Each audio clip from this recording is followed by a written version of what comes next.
the Arque Experience. Hello, Ronnie. Hello, Arque.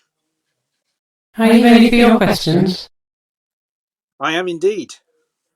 Schrödinger's cattle. Will they go extinct or take over the world if people stop eating them? Yes, that's an interesting. The answer is neither. The answer is neither, and the reason is because really all animals that we now have that humans keep for food and breed for food have come from wild ancestors, and in almost all cases, those ancestors are still living in the wild. So, in actual fact, they wouldn't go extinct because their ancestors would still be around. And in fact, not breeding those cattle anymore would help to actually preserve their ancestors and allow their ancestors to thrive. And the reason for that is because so much harm to the planet is done by animal farming that we remove that harm, and that will enable all animals living in the wild to thrive, including the ancestors of those animals we farm at the moment. Do you dream in colour? I think so. Yeah, yeah, I suppose it depends what era I'm, because there was a time when everything was black and white, wasn't there? I remember when I was a kid, everything was black and white. But no, I think I dream in colour. I've kind of it's never occurred to me that I dream in black and white.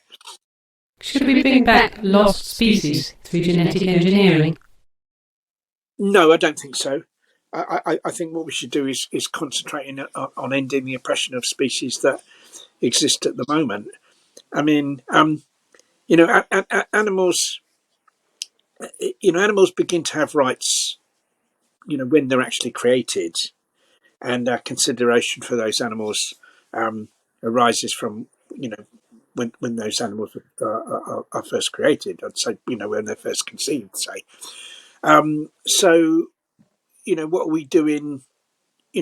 What good does it do to other animals to bring back those lost species? All that is like a curiosity thing for humans. That's not done for the benefit of those animals. That is done for the benefit of humans, so we can kind of have some kind of get a G from the same way that people go to zoos and safari parks, isn't it? It's not for the benefit of the animals there. It's for to give them give them some kind of interest, give them another thing to kind of perhaps waste their time on.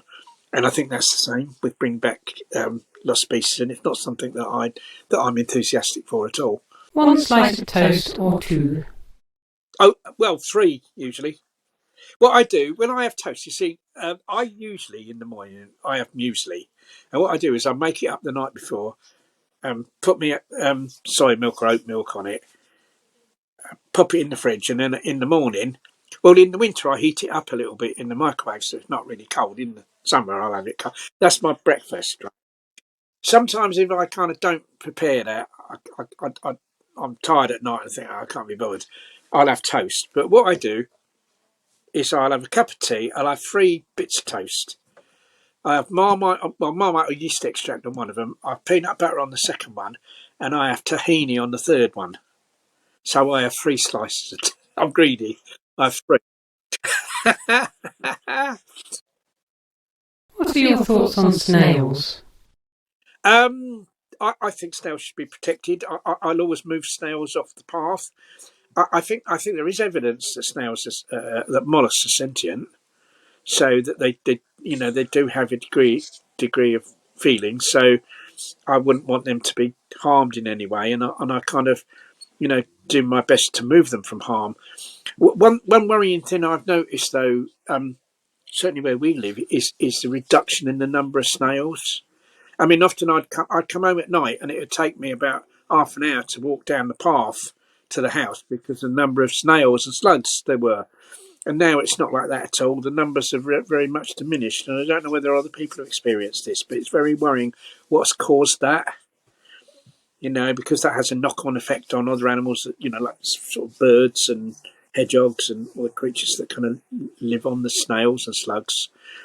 So yeah, no, I have a lot of respect for snails, and I do try to, my utmost to avoid harming them. Don't use the V word. What does the V word mean to you? Well, the V word veganism. Well, veganism to me means it kind of means animal. It means animal liberation in the broadest sense of animals, because I think it means. I think it means opposition to all forms of oppression and to all forms of exploitation. And I think that also, if we kind of look at the history of veganism and kind of what the founders of the vegan movement intended, it means opposition to the oppression of humans, not just to other animals, and that's what it was kind of meant to be. But I think it's mainly the focus isn't on other animals, because if you look at oppression throughout the world, you know, the vast majority of oppression in terms of numbers it is caused by humans against other animals, which I think quite rightly means that the focus of veganism should be on other animals. So veganism means animal liberation. Is animal liberation? It means anti-supremacism, anti-speciesism, anti-oppression, anti-exploitation. What is the weirdest excuse for not being vegan that you have ever heard? Someone pointing at their teeth, perhaps, although that's quite common, isn't it? You get the teeth pointers. But we did have one bloke come up to the stall, and all he did was just shout B12. He shouted B12, and then just and then just walked off. I don't know whether he went round shouting the names of other vitamins, like going down the high street shouting niacin or something. I don't know what, but that was weird. If roses are red and violets are blue, what colour are thoughts? What colour are thoughts? I don't know really. I think they're probably different colours depending on what thought it is, to be honest. But I don't know what colour could be put to. I suppose you're thinking about protecting the environment. That'd be a green thought, wouldn't it? If you're angry, would that be a red thought? I don't know. But maybe they are. Maybe they are colours. I haven't. It's not something I thought about in any colour, to be honest.